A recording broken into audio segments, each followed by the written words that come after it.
وہ نہ تو ٹیکس نیٹ کو کی توسیع ہونے دیتے ہیں، اس میں نئے لوگوں کو آنے دیتے ہیں ٹیکس نیٹ میں، نہ وہ کوئی نیا ٹیکس لگنے دیتے ہیں، نہ وہ پورا ٹیکس دیتے ہیں، بلکہ جب ان کو موقع ملتا ہے وہ چند دنوں کے اندر اندر اربوں روپے عوام کی جیبوں سے نکال کے اپنے ایکسٹرا، ایک تو منافع وہ روز کماتے ہی کماتے ہیں، یہ اس کے علاوہ ہے جو اربوں روپیہ وہ منافعوں کی صورت میں نجائز کماتے ہیں، لیکن ان کو کوئی روکنے والا نہیں ہے، کچھ پوچھنے والا نہیں۔ اس کی وجہ یہ ہے کہ ہمارے حکمران طبقے میں جو اس وقت غالب جو آئیڈیالوجی ہے، نظریہ ہے یا نظریات ہیں، معاشی پالیسیاں ہیں، وہ ہیں نیو لبرلزم کے اور مارکیٹ اکانومی کے، کہ جی پرائیویٹ سیکٹر پہ چھوڑ دیں، آپ تعلیم چھوڑ دیں، صحت چھوڑ دیں، کاروبار چھوڑ دیں، ہر چیز پرائیویٹ شعبے کے اوپر چھوڑ دیں اور سب کچھ پرائیویٹ شعبہ کرے، سرکاری شعبہ کچھ نہ کرے، پبلک سیکٹر کچھ نہ کرے، ریاست ہاتھ پہ ہاتھ دھرے بیٹھ کے تماشا دیکھے کہ کس طرح پرائیویٹ سیکٹر، نجی شعبہ جو ہے وہ لوگوں کی جو ہے وہ صورتحال جو ہے، اگر کوئی شارٹیج پیدا ہوتی ہے یا مصنوعی قلت پیدا کر کے مارکیٹ کو مینیپولیٹ کر کے کس طرح وہ لوگوں کی جیبوں سے ایکسٹرا پیسے نکالتا ہے، کس طرح لوگوں کی مجبوریوں سے فائدہ اٹھاتا ہے۔ تو یہ جو فری مارکیٹ کے بارے میں کہا جاتا ہے کہ یہ فری مارکیٹ جو ہے، آزاد منڈی، یہ آزاد ہے، یہ منڈی تعین کرتی ہے، منڈی نیچرل ہے، منڈی جو ہے وہ اس کے اوپر چھوڑنا چاہیے قیمتوں کا،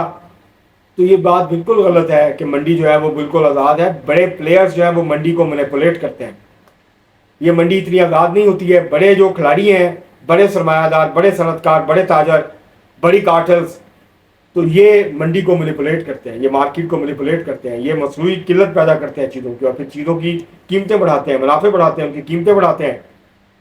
اس وقت آپ کو بہت ساری دعائیں مارکیٹ میں نہیں مل رہی ہوں گی، آپ کو بہت ساری کھانے پینے کی چیزیں، بسکٹس وغیرہ نہیں مل رہے مارکیٹ میں۔ اس کی وجہ یہ ہے کہ کمپنیز نے مارکیٹ کو سپلائی نہیں دے رہے،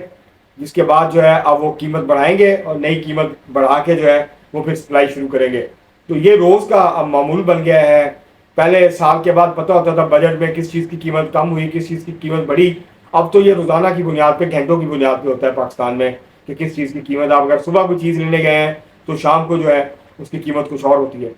اور کمی تو آتی نہیں ہے، اس میں مسلسل اضافہ ہی ہوتا ہے۔ تو ایک طرف تو یہ صورتحال ہے، تو دوسری طرف یہ خبریں آ رہی ہیں کہ حکومت ایک بار پھر جو ہے وہ پیٹرول کی قیمت میں اضافہ کرنے جا رہی ہے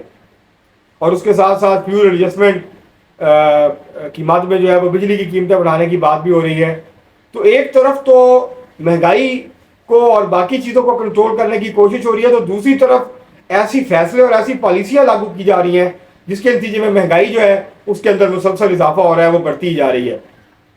اور اس وجہ سے مثلا جو اس وقت اگر آپ جائیں کسی بھی ہوٹل پہ جائیں، کھانے پینے کی چیزیں، تو ان کی قیمتیں بھی مسلسل بڑھ رہی ہیں، دودھ کی قیمت بھی بڑھ رہی ہے، روٹی کی قیمت، نان کی قیمت، پراٹھے کی قیمت، ہر چیز کی قیمت جو ہے وہ بڑھ رہی ہے۔ اس کے حوالے سے ابھی تک کوئی کنٹرول جو ہے وہ نگران حکومت نہیں کر سکی ہے، اور نہ وہ کر سکے ہیں جو کہ پاکستان میں اصل طاقتور سمجھے جاتے ہیں، اور وہ اس نگران حکومت کے پیچھے ہیں اور وہ اس سارے معاملے کو ڈرائیو کر رہے ہیں۔ تو نہ تو ابھی تک کوئی بڑی انویسٹمنٹ آئی ہے جس کا کہ ہمیں خوشخبری سنائی گئی تھی، اور نہ ہی جو ہے وہ ابھی تک اس طرح سے باقی کے جو معاملات ہیں وہ ٹھیک ہوئے ہیں۔ ہاں، یہ سننے میں آ رہا ہے کہ کرپشن کے خلاف بڑا کریک ڈاؤن ہونے جا رہا ہے۔ میں ذاتی طور پہ یہ سمجھتا ہوں، میں پہلے بھی اپنے ویلاگس میں یہ بات کر چکا ہوں کہ آپ جو ہے وہ یہ کرنے کی بجائے، کریک ڈاؤنز کرنے کی بجائے مستقل پالیسیز کو بنائیں،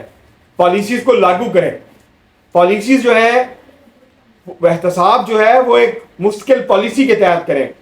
اور احتساب میں کسی کو رعایت مت دیں، کسی کو استثناء مت دیں، کسی کو احتساب کے عمل سے باہر مت نکالیں۔ سب کا احتساب کریں، کڑا احتساب کریں، لیکن وکٹمائزیشن نہ کریں، پولیٹیکل انجینئرنگ مت کریں احتساب کے نام پہ۔ جو کرپٹ ہے، جس نے چوری کی ہے، جس نے مال لوٹا ہے، جس نے عوام کا مال کھایا ہے، سرکار کا مال کھایا ہے، اس کو پکڑیں، اس کو قرار واقعی سزا دیں، لیکن اس کے لیے ایک ادارہ ایسا ہونا چاہیے جس پہ کوئی انگلی نہ اٹھا سکے۔ یہ عمل اتنا صاف اور شفاف ہونا چاہیے کہ اس پہ کوئی انگلی نہ اٹھائے۔ یہ جو ڈنڈے کے زور پہ اور ڈنڈا گھما کے یہ کام کرنے کی کوشش ہوتی ہے، اس کے دیر پا اور پائیدار اس کا کوئی سلوشن نہیں نکلتا، اس کا حل نہیں نکلتا۔ اس سے وقتی طور پہ ہمیں نظر آتا ہے کہ فائدہ ہو رہا ہے، لیکن پھر جیسے ہی سختی کم ہوتی ہے پھر وہی معمولات جو ہے وہ واپس آ جاتے ہیں۔ پاکستان کی اکانومی میں اس وقت سنجیدہ اصلاحات کی ضرورت ہے۔ جو اشرافیہ کا قبضہ ہے، جو کنٹرول ہے، اس کو چھڑوانے کے لیے بہت سنجیدہ اور ریڈیکل نوعیت کی اصلاحات کی ضرورت ہے۔ جو کہ موجودہ حکمران کرنے کی پوزیشن میں نظر نہیں آتے اور نہ ہی شاید ان کے ذہن میں ہے کہ یہ کرنے کی ضرورت ہے. جب تک ہم اس سے نہیں نکلتے, اس مت سے نہیں نکلتے کہ ترقی کی واحد بنیاد جو ہے وہ پرائیویٹ سیکٹر ہے, پرائیویٹ سیکٹر کی بنیاد پہ ترقی ہو سکتی ہے, تو اس وقت تک ہم درست پالیسیاں نہیں بنا سکتے جس میں ایک توازن قائم ہو سکے. اور جو اگر آپ چین کی ترقی کو دیکھیں, ویتنام کی ترقی کو دیکھیں اور باقی جو ملک جنہوں نے ترقی کی ہے گزشتہ عرصے میں, تو وہاں اسٹیٹ جو ہے وہ ڈرائیونگ فورس ہے اس ترقی کے پیچھے. اس میں پرائیویٹ سیکٹر بھی ہے, پبلک سیکٹر بھی ہے, لیکن آپ سب کچھ پرائیویٹ سیکٹر پہ نہیں چھوڑ سکتے, کیونکہ پرائیویٹ سیکٹر لوگوں کی ضرورت کے لیے کام نہیں کرتا, منافعوں کے لیے کام کرتا ہے. جس شعبے میں جہاں پہ منافع نہیں آئے گا وہ انویسٹمنٹ نہیں کرتے, تو وہاں پھر ریاست کو انویسٹمنٹ کرنی پڑتی ہے یا پھر وہ سہولت جو ہے وہ لوگوں سے چھن جاتی ہے. تو یہ ساری جو صورتحال ہے اس کے لیے مل بیٹھ کے پاکستان کے حکمران طبقے کو, تمام سیاسی قیادت کو مل بیٹھ کے ایسی عوام دوست معاشی پالیسیاں بنانے کی ضرورت ہے جس کے نتیجے میں نہ صرف یہ کہ پاکستان کی معیشت مضبوط ہو, معیشت اپنے پاؤں میں کھڑی ہو, بلکہ عوام کے لیے جو مہنگائی, بے روزگاری اور غربت کا جو عذاب ان کے اوپر مسلط ہے اس سے بھی ان کو نجات مل سکے. آج کے لیے اتنا ہی, بہت شکریہ.